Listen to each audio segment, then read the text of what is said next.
हरे कृष्णा, राधे राधे। बोल श्री बांके बिहारी लाल की जय। दोस्तों, आज मैं आपको भगवान श्री कृष्ण के सरदर्द की कहानी सुनाऊंगी। बड़ी ही अलौकिक कहानी है, सुनिएगा जरूर। राधा और कृष्ण के प्रेम के बारे में कौन नहीं जानता।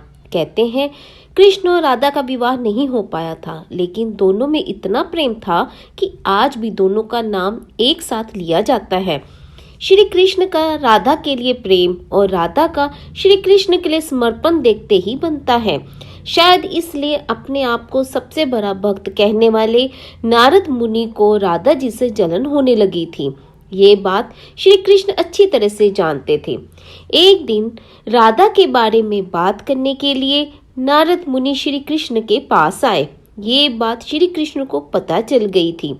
जैसे ही नारद मुनि वहां पहुंचे तो श्री कृष्ण उन्हें देखकर अपना सर पकड़कर बैठ गए।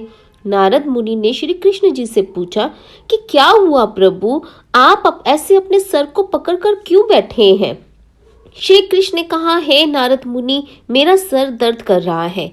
नारद मुनि ने पूछा, प्रभु इसको दूर करने का उपाय क्या है।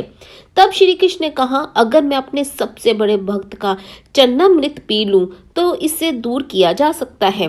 तब नारद मुनि सोचने लगे कि सबसे बड़ा भक्त तो मैं ही हूँ, लेकिन अगर मैं अपना चरणामृत दूंगा तो मुझे नरक जाने जितना पाप लगेगा।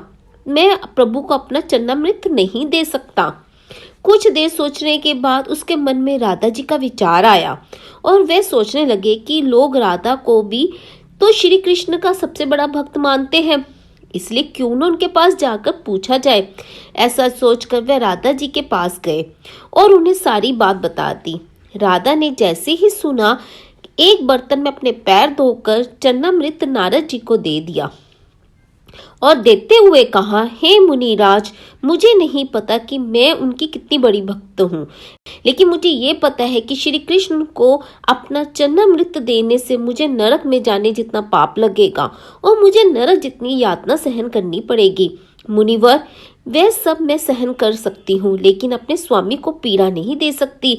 ये चरणामृत लेकर आप उन्हें दे दें। राधा की बात सुनकर नारद मुनि का सारा घमंड चूर चूर हो गया और उनको पता चल गया कि राधा ही सबसे बड़ी भक्त है और श्री कृष्ण ने ये लीला मुझे समझाने के लिए रची थी। तब नारद मुनि राधा के पास से वापस आ रहे थे तो उनके मुख में से केवल राधा के नाम की ही धुन सुनाई दे रही थी। जब वे श्री कृष्ण के पास पहुंचे तो देखा कि श्री कृष्ण उनको देखकर केवल मुस्कुराए जा रहे हैं और नारद मुनि ने भी सारी बात को समझकर उन्हें प्रणाम करते हुए कहा, राधे राधे।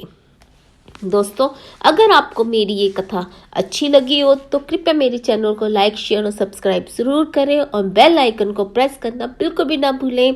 हरे कृष्णा, राधे राधे।